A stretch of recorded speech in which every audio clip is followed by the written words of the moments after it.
নির্বাচনের আগে জনসভায় প্রতিটি দল জনগণের সামনে তাদের দলীয় ইশতেহার পেশ করে। নির্বাচনে জিতলে হ্যান কারেঙ্গা ত্যান কারেঙ্গা, কেউ বলে কর্মসংস্থান দেবে, কেউ বলে ভাতা দেবে, আবার কেউ বলে কার্ড দেবে। তবে যে যাই দেখ না কেন, এসব প্রজেক্ট বাস্তবায়ন করতে একটা পরিকল্পনা লাগে, একটা বাজেট লাগে, আর লাগে রোড ম্যাপ। কোন পন্থায় কিভাবে এই টাকা আসবে, কতদিনের মধ্যে কাজ বাস্তবায়ন হবে, কতদিনের মধ্যে জনগণ সুফল পাবে, তার একটা নির্দিষ্ট দিক নির্দেশনা থাকে। রাষ্ট্রীয় খাত থেকে একটা সেফটি পিন কিনলেও তার হিসাব থাকে, তার বাজেট থাকে। এমন হাজারো ছোট বড় মেগা প্রজেক্টের পরিকল্পনা নিয়ে সংসদে প্রতি বছর জুন মাসে অর্থমন্ত্রী পেশ করেন বাজেট। আজকের এক্সপ্লেনারে জানবো কিভাবে তৈরি হয় এই বাজেট, কোথা থেকে আসে লাখ লাখ কোটি কোটি টাকা, আর কারাই বা ঠিক করে কোথায় যাবে এই টাকা। সঙ্গে আছি আমি রেজওয়ানা কামাল।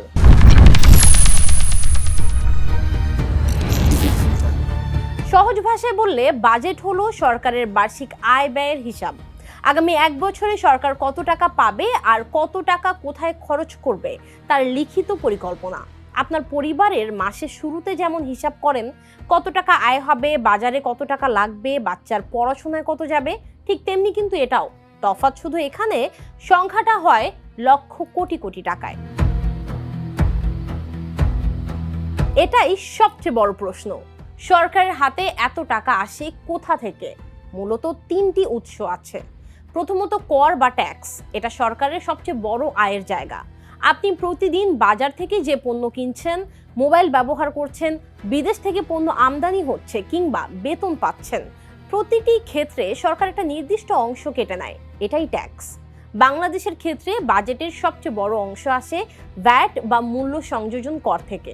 এরপর আসে আয়কর বা আমদানি শুল্ক থেকে।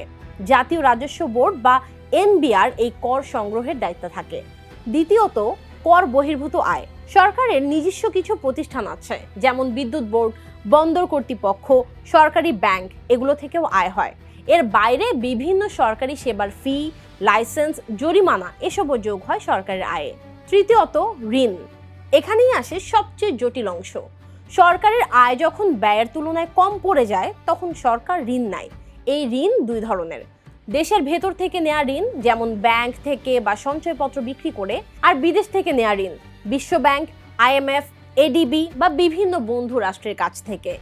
বাংলাদেশের 2024 থেকে 25 অর্থ বছরে বাজেটে মোট ঘাটতি ছিল প্রায় 2,56,000 কোটি টাকা, যার বড় অংশই পূরণ হয় ঋণ দিয়ে। আচ্ছা, আমরা আয় বুঝলাম, এখন প্রশ্ন হলো এই বিশাল অঙ্কের টাকা সরকার কোথায় খরচ করে? সরকারের ব্যয় মূলত দুই ভাগে ভাগ করা যায়। পরিচালন বাজেট হলো সরকারের চালু রাখার খরচ, সরকারি কর্মকর্তা কর্মচারীর বেতন, সরকারি অফিস চালানো, পুলিশ সেনাবাহিনীর রসদ, বিদেশি ঋণের সুদ পরিশোধ, সামাজিক নিরাপত্তা ভাতা, এই সব খরচ এই বাজেটের আওতায় পড়ে। প্রতি বছর এই খরচ বাড়তেই থাকে, কারণ কর্মচারীর সংখ্যা বাড়ে, বেতন বাড়ে, ঋণের সুদও বাড়ে। উন্নয়ন বাজেট হলো ভবিষ্যতের জন্য বিনিয়োগ।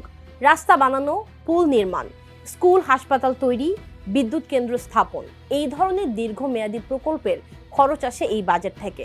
এটাকে বলা হয় বার্ষিক উন্নয়ন কর্মসূচি বা ADP। অনেকে মনে করেন অর্থমন্ত্রী হয়তো কয়েকদিনে বসে বাজেট বানিয়ে ফেলেন। আসলে সত্যটা সম্পূর্ণ আলাদা। বাজেট তৈরির প্রক্রিয়া শুরু হয় বছরের শুরুতেই, অর্থাৎ জানুয়ারি মাস থেকে। অর্থ মন্ত্রণালয় প্রথমে সব মন্ত্রণালয় ও বিভাগকে চিঠি দেয়, আগামী বছর তোমার কত টাকা লাগবে। প্রতিটি মন্ত্রণালয় তখন তাদের চাহিদার তালিকা পাঠায়। শিক্ষা মন্ত্রণালয় বলে এত স্কুল বানাবো, স্বাস্থ্য মন্ত্রণালয় বলে এত হাসপাতাল দরকার, সড়ক বিভাগ বলে এত কিলোমিটার রাস্তা মেরামত করতে হবে। এরপর অর্থ মন্ত্রণালয়ের কর্মকর্তারা বসেন হিসাব মেলাতে। একদিকে সব মন্ত্রণালয়ের চাহিদা, অন্যদিকে সম্ভাব্য আয়ের হিসাব। দুটো মেলে না প্রায় কখনোই, কারণ চাহিদা সবসময় আয়ের থেকে বেশি। তখন শুরু হয় অগ্রাধিকার নির্ধারণের কাজ, কোনটা আগে কোনটা পরে, কোনটা এবার বাদ। এই পুরো প্রক্রিয়ায় বাংলাদেশ পরিকল্পনা কমিশন, NBR, বাংলাদেশ ব্যাংক, পরিকল্পনা মন্ত্রণালয় সবাই মিলে কাজ করে। বাইরে থেকে মতামত আসে ব্যবসায়ী সংগঠন, সুশীল সমাজ, অর্থনীতিবিদদের কাছ থেকেও। মে মাসের দিকে বাজেটের চূড়ান্ত খসড়া তৈরি হয়। এরপর জুনের প্রথম সপ্তাহে অর্থমন্ত্রী সংসদে দাঁড়ান এবং ঘন্টার পর ঘন্টা বক্তৃতা দিয়ে পুরো বাজেট উপস্থাপন করেন। সংসদে আলোচনা হয়, সমালোচনা হয়, তারপর ভোটে পাশ হয়। বাজেট পাশ হওয়ার পরদিন সকালে উঠলেই টের পাওয়া যায় এর প্রভাব। সিগারেটের দাম বেড়েছে, মোবাইলে ইন্টারনেট মহার্ঘ হয়েছে, হয়তো গাড়ির জ্বালানিতে শুল্ক কমেছে। বাজেটে কর বাড়লে পণ্যের দাম বাড়ে, সাধারণ মানুষের পকেটে চাপ পড়ে। আবার শিক্ষা ও স্বাস্থ্যে বরাদ্দ বাড়লেও দীর্ঘমেয়াদে সুবিধা পায় সাধারণ মানুষই। সামাজিক নিরাপত্তা কর্মসূচিতে বরাদ্দ বাড়লে সুবিধা পান বয়স্ক ভাতা, বিধবা ভাতা বা প্রতিবন্ধী ভাতার সুবিধাভোগীরা। এই কারণেই বাজেট শুধু সরকারের হিসাবের কাগজ নয়, এটা আসলে সরকারের অগ্রাধিকারের আয়না। কারণ একটা সরকার কতটা শিক্ষায় দেয়, কতটা প্রতিরক্ষায় দেয়, কতটা সুদ পরিশোধে দেয়, সেটাই বলে দেয় সেই সরকারের আসল মুখ কোনটা। তাহলে বুঝতেই পারছেন, বাজেট আসলে শুধু একটা সংখ্যা তালিকা নয়, এটা একটা রাষ্ট্রের 1 বছরের স্বপ্ন আর বাস্তবতার মাঝখানের সেতু। নেতারা ইশতেহারে যাই বলুক না কেন, বাজেটে যতটুকু বরাদ্দ ততটুকুই বাস্তব, বাকিটা কথার কথা। তাই পরের বার যখন শুনবেন অর্থমন্ত্রী বাজেট পেশ করছেন, একটু মনোযোগ দিন, কারণ সেই বক্তৃতার ভেতরেই লুকিয়ে আছে আগামী 1 বছর আপনার জীবন কেমন যাবে তার অনেকটা উত্তর।